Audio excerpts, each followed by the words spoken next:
Hey all welcome back. நான் ஒரு few days முன்னாடி போட்ட ஒரு vlogல சொல்லியிருப்பேன், வந்தே பாரத்தில் என்னோட வேர்ஸ்ட் எக்ஸ்பீரியன்ஸை நான் ஷேர் பண்ணுறேன் அப்படின்ட்டு.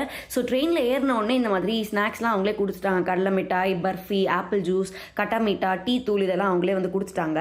இந்த வடை ரொம்ப ஹார்டாக இருந்துச்சு சாப்பிட்றதுக்கே. சூடாக இருந்ததை தவிர அதில் வேறு எந்த ஒரு அட்வான்டேஜுமே இல்லை. அதுக்கப்புறம் கொஞ்சம் நேரம் கழிச்சு ஹாட் வாட்டர் கொடுத்துருந்தாங்க. கப்பில் அந்த டீ தூள் கொடுத்துருந்தாங்க இல்லையா, முன்னாடியே அதை போட்டு மிக்ஸ் பண்ணி குடிங்கன்ட்டு. இதுவும் லிட்டரலாக கஷாயம் மாதிரி தான் இருந்துச்சு. எனக்குலாம் குடிக்கவே பிடிக்கல. இந்த மேடம்க்கு அன்றைக்கி உடம்பு சரியில்லைன்றதுனால இந்த கஷாயத்தை கூட நல்லா விரும்பி குடிச்சிட்டு இருந்தாங்க. கொஞ்ச நேரம் ஆனக்கப்புறம் ஜன்னல் வழியாக அழகாக மலையெல்லாம் தெரிஞ்சுது. அதுக்கப்புறம் இங்கே நீங்கள் பாருங்கள், இந்த சீட் வந்து நம்ம பே பண்ணுற அமௌண்ட்டுக்கு எவ்வளோ அழுக்காக இருக்குன்னு. இந்த ஒரு சீட்டுன்ட்டு இல்லை, எல்லா சீட்ஸுமே மோஸ்ட்டாக அப்படி தான் இருந்துச்சு. அதுக்கப்புறம் கொஞ்ச நேரம் கழிச்சு டின்னர் வந்து கொடுத்துருந்தாங்க. இந்த டின்னர் சாப்பிட்டு லிட்டரலாக வந்து எல்லாருக்கும் ஃபுட் பாய்சனே ஆயிடுச்சு.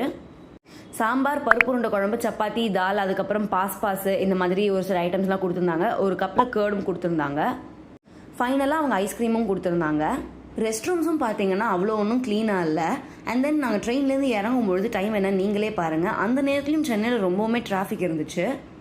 எங்களுக்கு ஓவராலாக வந்தே பாரத்தில் போனது வந்து நார்மலாக ஒரு ஸ்லீப்பர் ட்ரெயின் புக் பண்ணி வந்ததாலே கம்ஃபர்டபுளாக வந்திருக்கலாம் அப்படின்னு தான் ஃபீல் ஆச்சு. நெக்ஸ்ட் vlogல பார்க்கலாம். பாய்.